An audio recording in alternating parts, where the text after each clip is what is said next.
Hello and welcome to San Francisco Independent Film Festival. Today I am joined with Philip Harder, director of Tuscaloosa, Eric Helgson, exec producer, and Patrick Riley, producer of Tuscaloosa.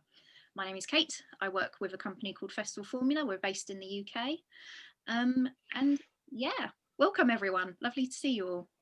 Thank you. Great to be here, Kate. Thanks for having us.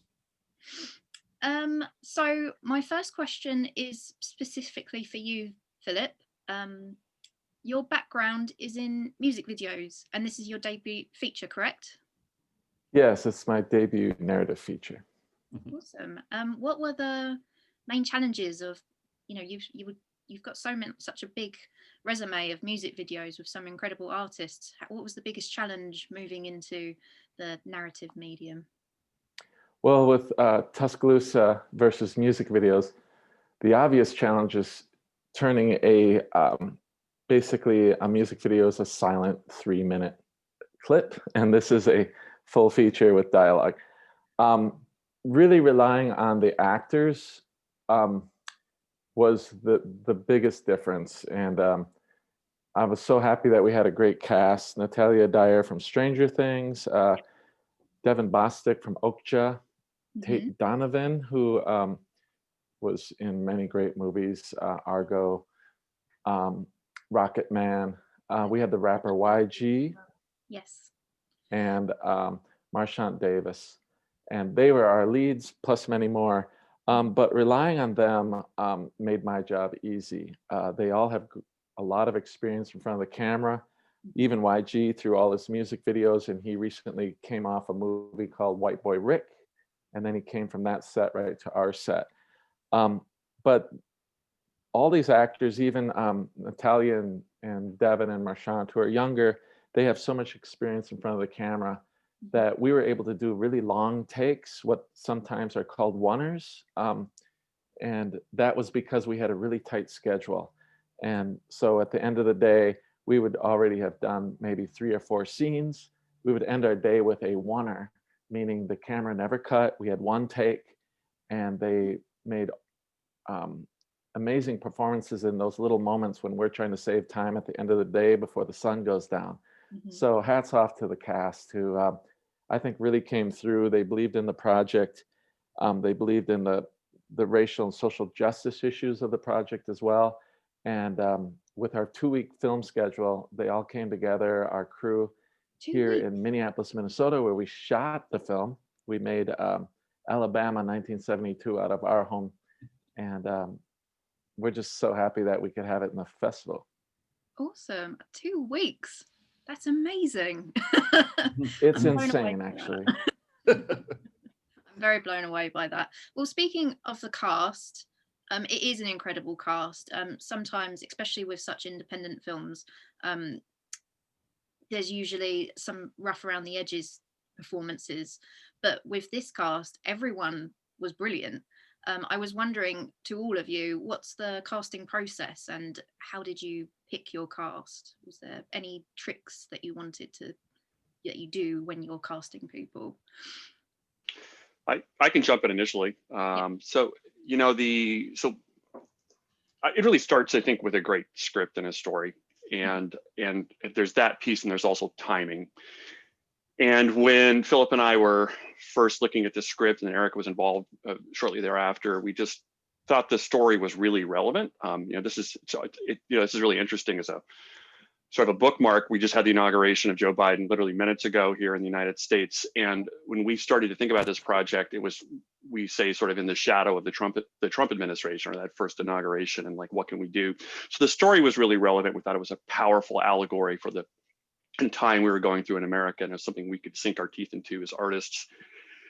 So that's part one. Part two, then, well, how do you get it out to prospects? How do you get it out in front of talent that might be interested in it? And the key to that is a great casting director. So Bess Pfeiffer, she's based out of New York.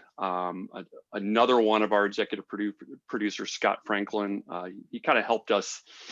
He gave us a little street cred to be able to get Bess involved, and she was an up-and-coming casting director. So the casting to this movie went incredibly quickly and easily. And I think that story was so powerful and so relevant. So we got it out. The first cast member that signed on was actually Tate Donovan. So he took a look at it, really liked it, and said, I also want to be an executive producer as well, which is just a real vote of confidence.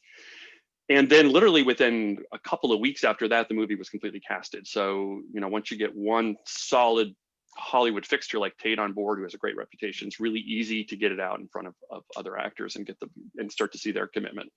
Nobody was doing this for the money.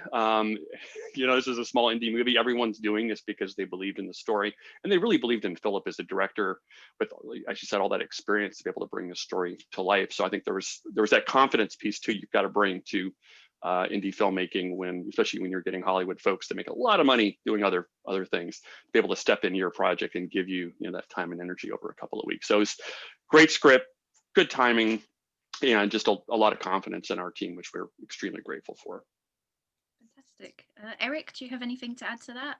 Yeah, this is really my first time being on a movie set of this scale. Again, I've been on some of the music videos with Phil and that, and it's kind of the difference between being able to cook a meal and cook a feast, so it's all the pieces that go into it, it's the cameras and lighting and getting everyone out there, but really the quality of the cast kind of, I think, brought everyone's game up of like, okay, these are pros, we're all doing this, we got a real possibility to make a great movie, and it really did come together well. So seeing the cast and the crew working together was a real experience, and there's a real energy on set that I think helped with the success of the production of this.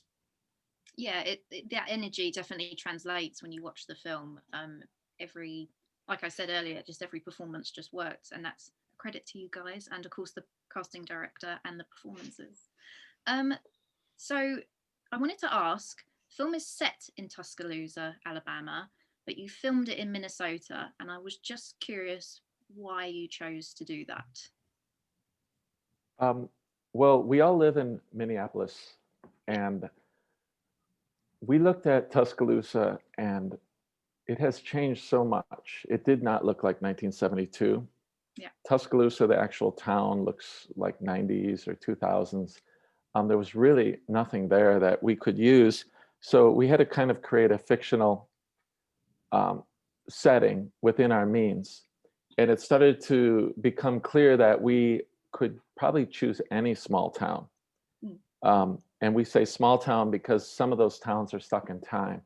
So we backed up a little bit, and we looked at the script, and about half the movie takes place at an institution, and it's representative of a real institution in Tuscaloosa, Alabama, which the novel was based on.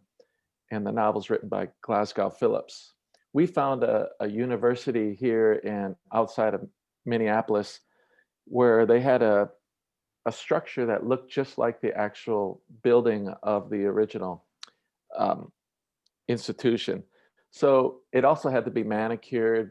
Billy, he smokes pot. He has a temp summer job working for his father, the psychiatrist, and that's where he meets Virginia. He's temporarily clipping hedges and mowing lawns. So not only did we need a structure that looked like that institution, we also needed the grounds around it where so much would take place.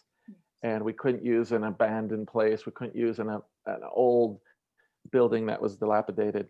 So we created this fictional world, which is a fictional story. And that was where we just jump-started the whole movie. We were really able to buy a lot from that. And in the end, we decided we are going to stick to Minneapolis, our hometown, because we have so many resources here with cast, crew, just so many beautiful resources that we thought, why not recreate the world, since we have to do it from scratch anyway, all the way down to the cars, the wardrobes, all the locations. And the one thing we did adjust according to the novel was it took place in the sizzling summer heat of Tuscaloosa, Alabama. Mm-hmm. We moved it to late fall and into the election of Richard Nixon in 1972 November. So we just adjusted our schedule, and now we're able to use the fall colors and all that, that, our area and the country area around here could offer. And we did a lot of effects to help that along. In the end, I'm so glad we were able to use that, because it's money on the screen and we need everything that we can get on the screen. And so by the end of the movie, I'm not going to give anything away right now, but you will see these beautiful, glorious fall colors that take place. And actually, YG was out on set. We're out in a farm outside of Minneapolis, and there's all these beautiful fall colors. And YG, he's from Compton. And I said, what do you think of these colors? What do you think of all these beautiful trees around? And he goes, it scares the shit out of me, man. I don't know if there's an animal going to come out and get me. And I'm like, oh my God, that's so funny. But great that he could come out there and do this. And, it's amazing to me that people from different worlds can come together and make this creative project. And YG, Marchant, our actors from LA and so forth could come here and do that. They just gave it their all, and we're so happy that they could be part of it. Fantastic. And even with some of those locations, on some of the comments online, so some people saying they're from Alabama, they're like, oh yeah, I know that institution. It's the whole thing that was this shut down, or there's the scene on the riverbank, and people are like, oh yeah, I know that's this river outside of Tuscaloosa and that train track. When in reality, it's a mile from downtown Minneapolis. So those were some convincing locations. And then also the barbecue shack behind me is another one of the sets. So it really put it in the time of place. And if you don't know the difference, you wouldn't know the difference. Yeah, I had no idea. I was convinced it was Alabama. It looked amazing. So good job, guys. And that's the shack behind Eric, who just spoke. That was a I think it was a garlic shack, or garlic drying shack, and our production designer built that, and he built it out of the garlic shack, and all that stuff was added by Mark Wojan and his great crew. They built that from scratch, and if you see early in the movie, we walk all the way through it. Literally, we go in through the front window, through the entire artificial shack that has a real smoking barbecue hut, or barbecue furnace and stove, and then we go out the back door and there's an actual working fire. Realize that's inside a plywood fake chimney, so they had to blow it out really quickly in case the whole thing would catch fire. But it was all done in a long 3 or 4 minute shot where you see everything. Kind of reminds me of that movie 1917, where the viewer can actually be with the actors and walk and experience everything. And I like that visceral visual, and I don't know, it's as if the viewer is walking through it with the actors, and I really like the feeling of that. And thanks to sets like that, we could do that. Yeah, I was gonna say, there's a lot of movement in the camera, and some of my favorite moments in the film are some of the camera movements. One of them was when Billy jumped out the window and went to Virginia, and the camera moves around the tree, but the camera is behind the branches, and it almost looks like she's in a cage with all the branches. I really liked that. And I also liked the scene where they're on the beach and Virginia's in the distance and Billy is walking towards her. Everything looks very like artistic and picturesque. I was just wondering, all of you guys, if you had to pick a particular moment from the film. I know it's your baby, so obviously you want to say all of it, but if you had to pick a particular moment from the film, what would you say is your favorite moment? Patrick, I'm going to pick on you first. Sure. My favorite moment is it's a scene at the drive-in, and I'm just so proud of that accomplishment. I mean, it's amazing that if you see the movie, there's two big scenes. There's the barbecue party scene, and then there's the drive-in scene. We shot those both in one night, those entire scenes, and we literally had the barbecue was kind of one way, and then we made our own drive-in, another direction. On no money. I mean, it was all just done with, again, just kind of cars and just enough props to make it all convincing. Anyway, the drive-in scene, there's a moment when there's a kind of a scene that happens outside around the cars, and then Billy and Virginia end up back inside Billy's car, and the top's down, and they have this lovely intimate moment. That moment is my favorite. I love clumsiness of it. I love the intimacy of it. Yes. And it just feels so 70s to me too, stylistically, the intimacy and the colors and the richness, the greens, and I just feel like I'm just so there with them. And I think as performers, because that was such a grueling night, they were just, flying on fumes at that moment, and that just comes through in their performances as well. That's my favorite moment. Awesome. What about you, Eric? Well, the scene you were mentioning where they're on the beach and they both have their backs to the camera, I think is a really powerful scene, because even though all you see is their backs, there's a lot of emotion in it, and it's just a beautiful framing, a beautiful shot. Like, he's a lot closer and taking up, most of the screen, but then she's off in the distance and you're looking out on the horizon, which is supposed to be the Gulf of Mexico, but is actually Lake Superior. So that was our stand-in for the Gulf. So I just thought that was a really beautiful scene and simple but well shot. So yeah, I think that was a real moving one for me. I agree, definitely. And what about the director himself, if you had to pick a moment? Well, I did mention the oneer through the barbecue hut, and that's early in the movie. And I'm gonna drop a couple names here, but Scott Franklin, our executive producer, and Maddie Libatique, a cinematographer. They've done many movies with Darren Aronofsky, and they advised us through a lot of this movie.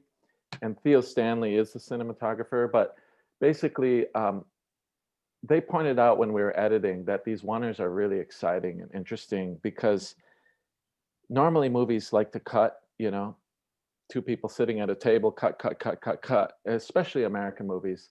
But I was really interested in some of the more unique kind of camera choreographed scenes from someone like Akira Kurosawa, who, if you watch his movies, every time he shoots a scene, it's unique.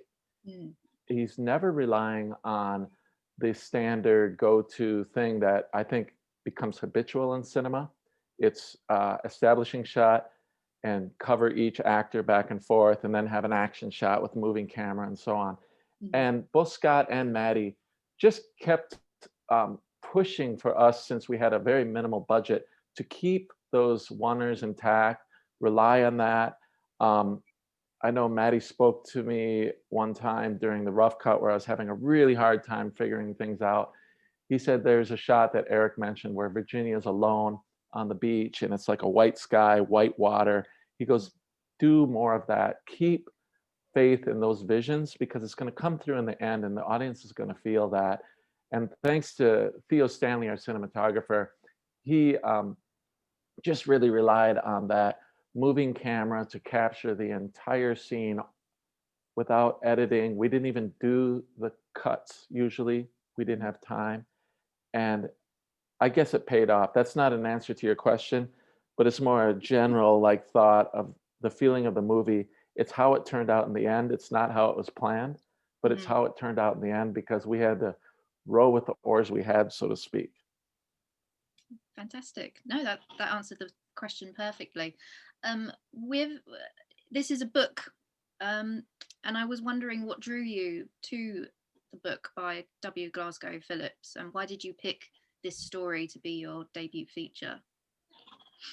Well, I met Glasgow maybe 20 years ago after having read his novel, and I just thought it was an eye-opening learning experience. I read the novel.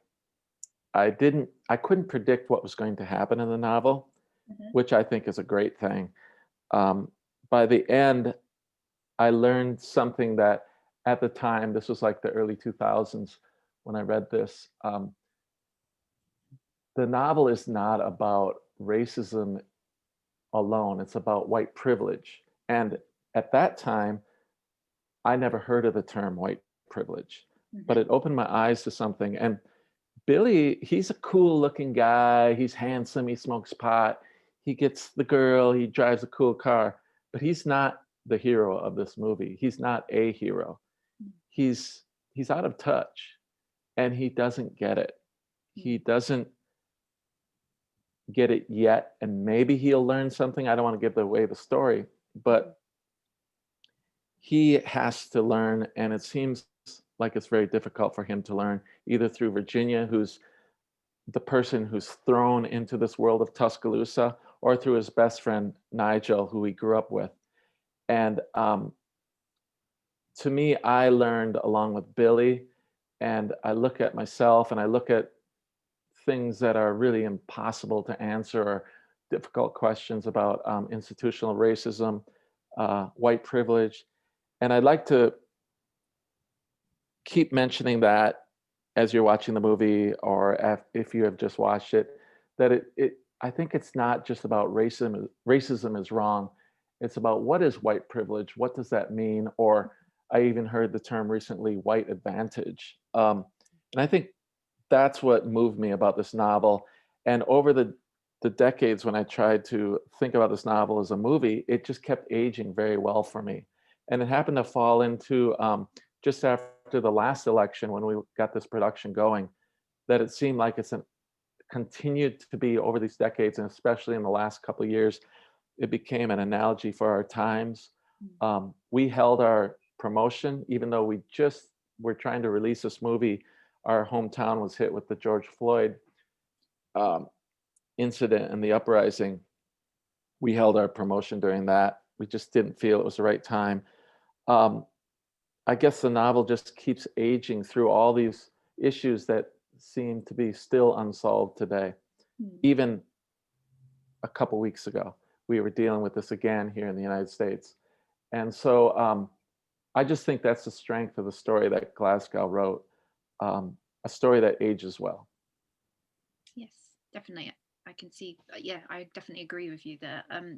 Eric, what about you? What drew you to the book, the story? Well, through Phil. So he kind of told me about it and got me interested in the story.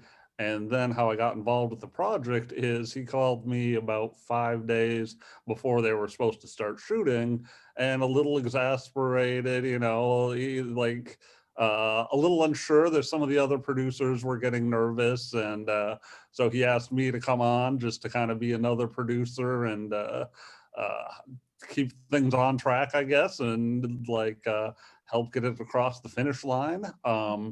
And so this is really my first big project on a movie making experience like this, even though people have come up to me with other ideas at other points in time, but never do they have a list of Hollywood actors like, no, they're ready to shoot on Monday, like it's ready to go. The train's in motion. Do you want to hop on?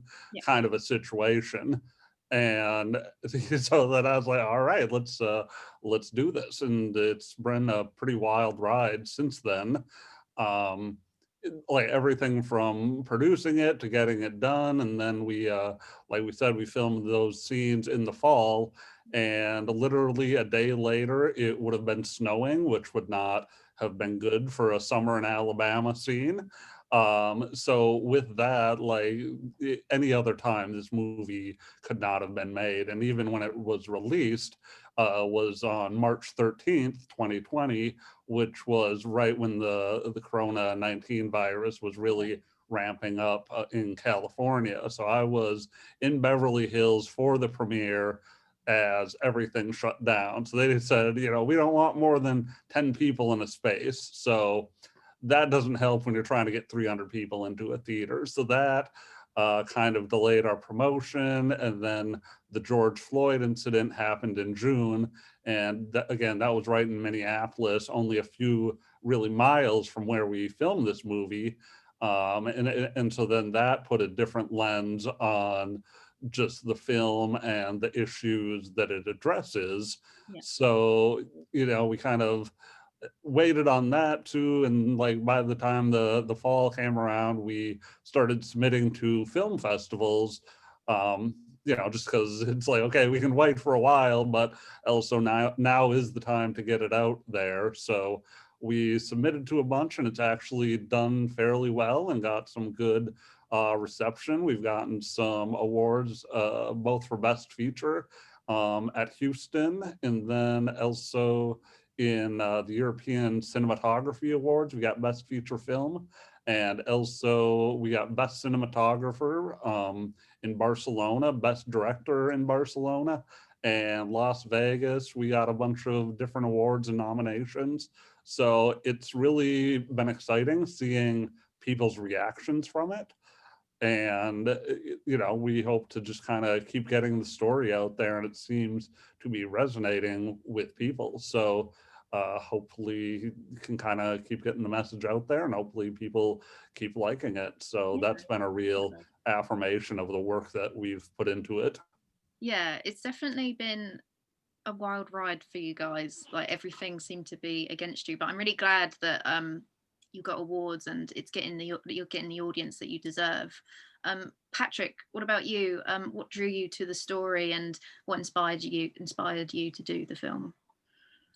Yeah, well, beyond, like I mentioned earlier, it was such a relevant story in many ways. But the thing that really drew me to it is, so my half of my family is from the South. My mom's from Georgia, and many generations back, probably back to the 1600s. And my own family I grew up in the mythology of dark, mysterious stories of my family. As they, you know, especially back in the kind of mid-century, 1950s, 1960s, we kind of have that phenomenon in our family, and it's always fascinated me and my family how the generations that follow kind of live in the wake of these big events that happen. And in the story of Tuscaloosa, it's very much that as well. So there's this, I won't get the story away, but there's this kind of mystery that happened in the 1950s with the moms of Nigel and Billy. And basically this entire story kind of happens in the wake of that event. And it always fascinates me how kind of generational trauma and mythology kind of move backwards. So there's sort of that piece, and then there's also the specifics of what's happening culturally at any given moment and how those two things kind of connect. In many ways, I think that's why the story, the material is so relevant to me, or interesting to me, and I think it was why it was so relevant as a project. I was just I was going to ask, it's a bit of a loaded question, and we have touched on the discussion of racism in the film, but obviously this film was released 13th of March 2020, and then 2020 turned into such an important year in terms of having conversations about race and representation, and with the Black Lives Matter movement being very prevalent. I was just curious, is there anything that you would do differently now or feel differently in, you know, now as a filmmaker, just out of curiosity? I know it's a loaded question, so I'm just curious to see how you guys feel about that. I think I might, if I had a much larger budget, which we did not have. In the novel, there's an entire story about Billy and Nigel's upbringing as kids. And there's something quite interesting and important about the childhood of those two characters. But that's more like a major feature to go through all of those ages from a baby, a little kid who's 6 and 8 and 10, 13-year-olds. And these two kids grow up together. And the way we were able to make the film was to get rid of the flashbacks. And because it was it became an epic movie versus an indie movie. And I'm going to criticize my own film a little bit right now, but I suppose, you know, just trying to be honest. We did have to actually add scenes that were contemporary, as in 1972. And as we were shooting, we discovered that we needed to round out some of these characters a little deeper. And so we made adjustments as we went, and we shot new scenes as we went, such as there's a campfire scene where Antoine, played by YG, he speaks about like his history in Vietnam and how he came back to Tuscaloosa and was, you know, just after fighting in Tuscaloosa or in Vietnam and seeing all these horrible things, he comes back to racist Alabama. And we wrote that scene to try to get some more background into these characters. And we had to do that because we probably got rid of some of the background in their childhood. So these adjustments had to be made. I suppose that's what I would do different. But again, if I had to do that differently, we wouldn't have a movie, because that was an epic movie, which would take months to shoot, and I'd have to come up with, 20 or 50 million dollars more to make the movie. So we made those decisions, and it becomes a different movie than the novel. It takes on its own personality, and at this point, obviously we own the film. We have to believe in it, which we do, and so through those alterations, it becomes its own story. I think it modernizes the story, and I hope it resonates. I can only say that if you see it, you'll make your own decision about what you think the movie is about. We've had all kinds of conversations from different festivals and things. The film means so many different things to different people. We get beat up because of it, and we also have found out that people are really moved by it in different ways. It just takes on different meaning depending on who sees it, and that's what I found through all the conversations we had in these Q&As, and over time, I feel like this movie is just living on its own, and I'll let it speak for itself now. Yeah, it's definitely a conversational piece. Patrick, anything to add there? No, I think, Phil put it really well. It's, this is especially, well, I was going to say, especially in America, but it's true in a lot of other places like the UK where you are, Kate, that, the different perspectives we have on the legacy of relations between different backgrounds and different people is a changing space, and it was so fascinating to think about when we started this project and where we are now. And like Phil said, in the end, I judge success in that if it's something that drives conversations, that's great. This is one perspective on a story, and there needs to be dozens and dozens and hundreds, which there are, of additional perspectives around this thing, because it's not going to be any one film that addresses it and nails it. It's going to be just a body of work over time from many different artists, and hopefully that leads to conversations and an understanding of very, very complex part of our cultural fabric here in the world.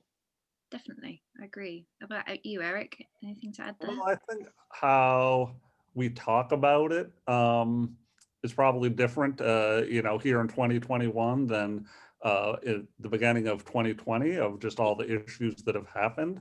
And so in promoting it, that's really, that's something that changed our dynamic and tone. And when we made this story, our intention was, look how far we've come. And, maybe this is a movie that, some parents or grandparents could watch with their kids and be like, oh, well, that's how things used to be. And then given the events of the last year, it's like, oh, well, maybe we haven't come as far as we'd hope as far as inclusiveness. And then as far as how the story comes together, what I found interesting in the production of it is, you go from the book and you kind of, trim it down from there, what story you can tell.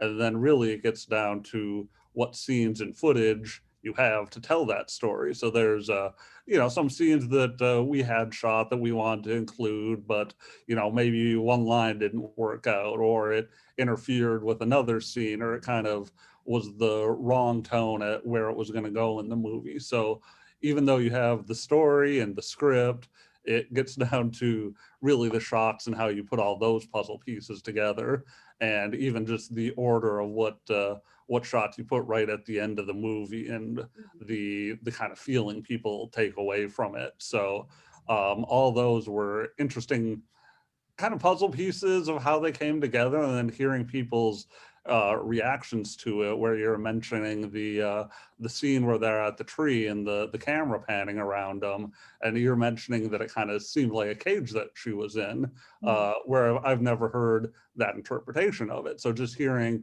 people's opinions or how they pick up on things, there's just so many things as the ones making the movie that we can't even really interpret. Or some people just have all kinds of justifications or insight from their perspective, and a few people are like, wow, this is a story I lived, or this is, they can really relate to it on a lot of levels.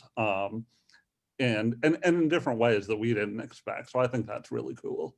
Yeah, definitely. I actually think that the ending of the film was actually quite a bit ahead of its time, considering it was released at the beginning of 2020, because you could have easily have made a happy little Hollywood ending where Nigel and Billy are just like best mates again, but you didn't. Billy spends so much of the film trying to act like him and Nigel are the same people and that they're brothers, and Nigel makes the point at the end like, you don't get it, and then like packing him up into the car and Virginia driving away. It's almost like she's been treated like the child throughout the whole film, and yet she's the one that's driving him away. It's an interesting, it's quite a layered ending, really. So I actually think, considering before everything that was going on in 2020, it was actually quite ahead of its time, really. That's my interpretation of it anyway. I don't know if anybody else feels the same, but that's what I mean. It's definitely a conversational piece film. Yeah, and that just, Kate, I will say this: when I read the script, that moment is what sold me on it. I mean, even when I read the script originally 4 years ago, it was because it was just that moment of awakening, but also confusion and polarity, you know, in understanding, you know. And I just thought that was such a unique cinematic moment and story moment, and it's yeah, and it's glad to hear that that moment still works through all the change in the world that we've been seeing over the last 5 years. Yeah. I think if it went 400 years. Yeah, I think if it was too much of a Hollywood ending where Nigel and Billy walked off into the sunset happy and friends, then I wonder if people would respond more negatively to it. But obviously that's not the ending. I'm just thinking out loud. Well, Kate, if you don't mind, I'd like to comment on that. Over time, when I presented the various versions of the script to different people, especially Hollywood people, they wanted to change that ending often. And that is the ending of the novel. And at one point, there was a possibility where we would get a certain famous cast member who is not in the movie because of that. And I just had started working with Patrick, and we were trying to get casting, and we thought if we can get one name, we could get this movie made. And it was really like difficult to do. But it came with a caveat: would you change the ending? Just as you're speaking. And it comes from such a materialistic Hollywood point of view. It was, and I almost fell for it. I'm like, hey, you know, why don't we just change it? Get this famous person involved, then we'll get other actors, and then maybe I can convince them to change it back, you know? And I was delusional. And Patrick straightened me out. He set me down and he said, what ending do you want to make? And I said, well, the ending that's in the novel, the ending that we did make. And he said, that's why you cannot change this now. Everything else will change. Stick to your guns. I'm backing you, and make the movie you want to make. And I just looked at myself and realized, man, I cannot go down that road of Hollywood bullshit that they would make out of this movie. I mean, maybe some people think this movie's bullshit, fine. But we stuck to our guns. We made the movie we wanted to make. And this is the ending that I recall not being able to predict when I first read the novel. It's the most important part of why I wanted to make that movie. It taught me what white privilege is, and wake up, don't you get it? And I didn't get it. Oh, it was like a slap in the face. It was like smacking my face on the bumper of that car. And at least we can learn something. I hope. Some people can't, but I hope some people can.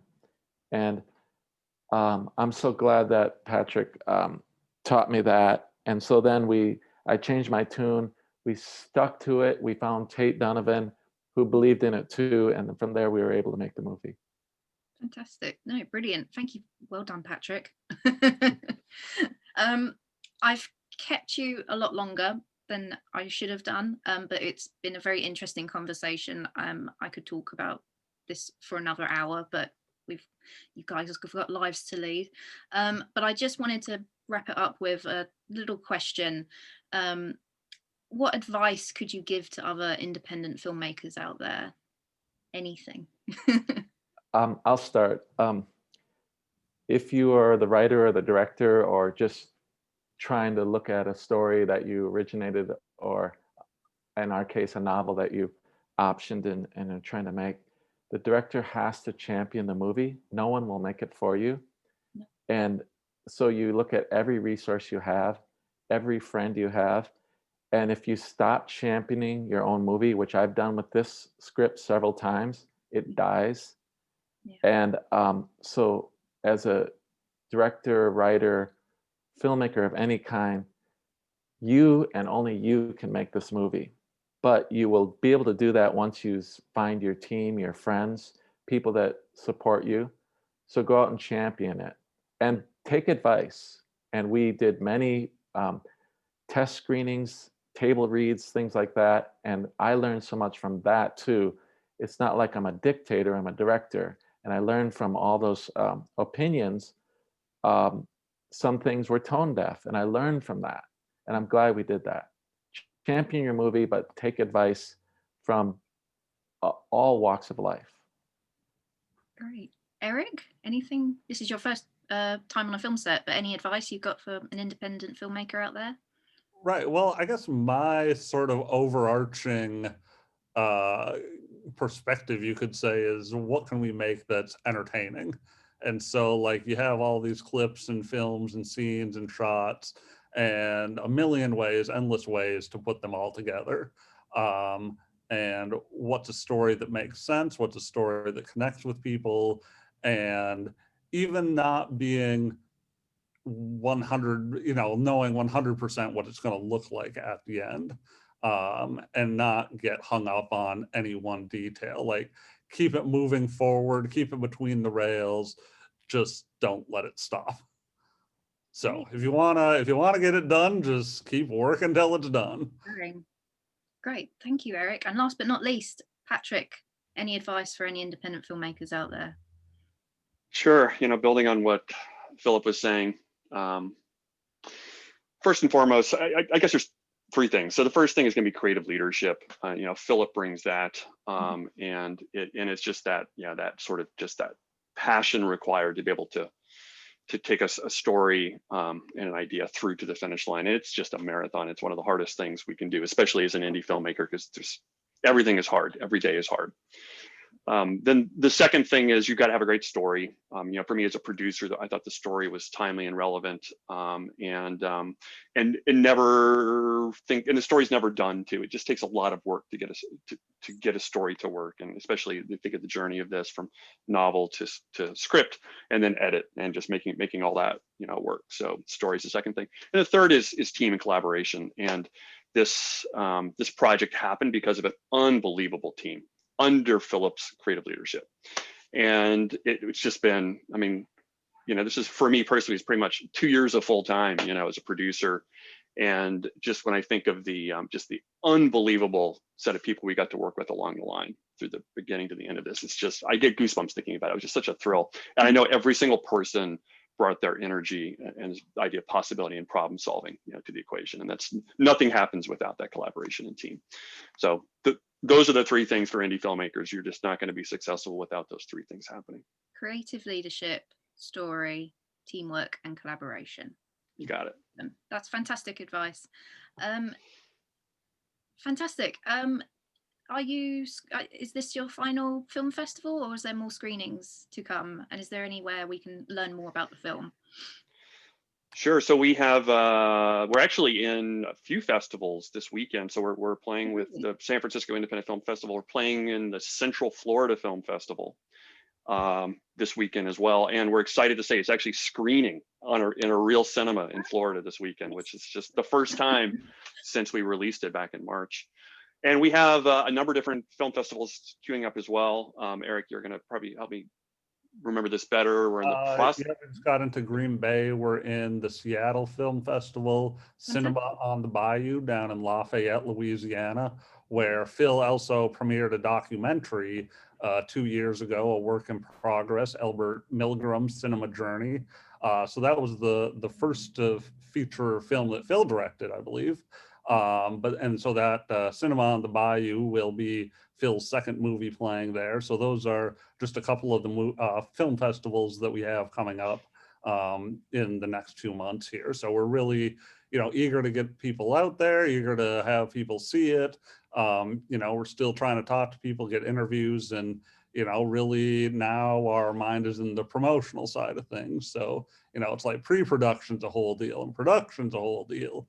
And then once it's out the gate, I think that's something to really keep in mind, because had we not submitted to a bunch of festivals, we would just have a lot less to talk about at this point in time. So, and that's all part of the story of the making of the film, I guess. Yeah.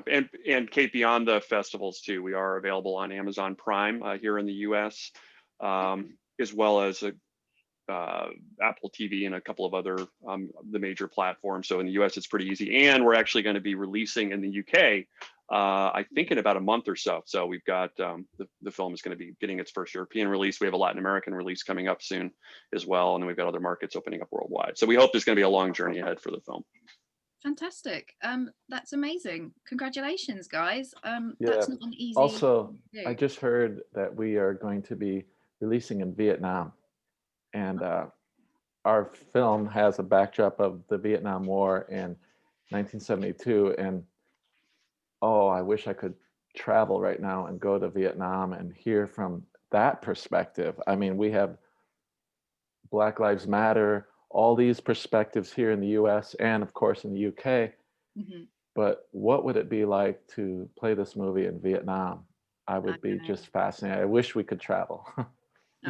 Well, I'm glad you guys still did the festival circuit. I think what a lot of filmmakers had this tendency to do was be like, oh, nobody's going to watch anything, blah, blah, blah, blah. But people have still been engaging in film festivals and they still want to watch new content. So I'm glad you guys did that. That was smart. That was smart. Anyway, I've kept you way too long than I should have done. Thank you so much for joining us. Please, everyone out there, tune into San Francisco Indie Film Festival. They have a fantastic program, including Tuscaloosa. So do check it out. It will be available it's available on Amazon Prime in the States, and it will be available in the UK next month.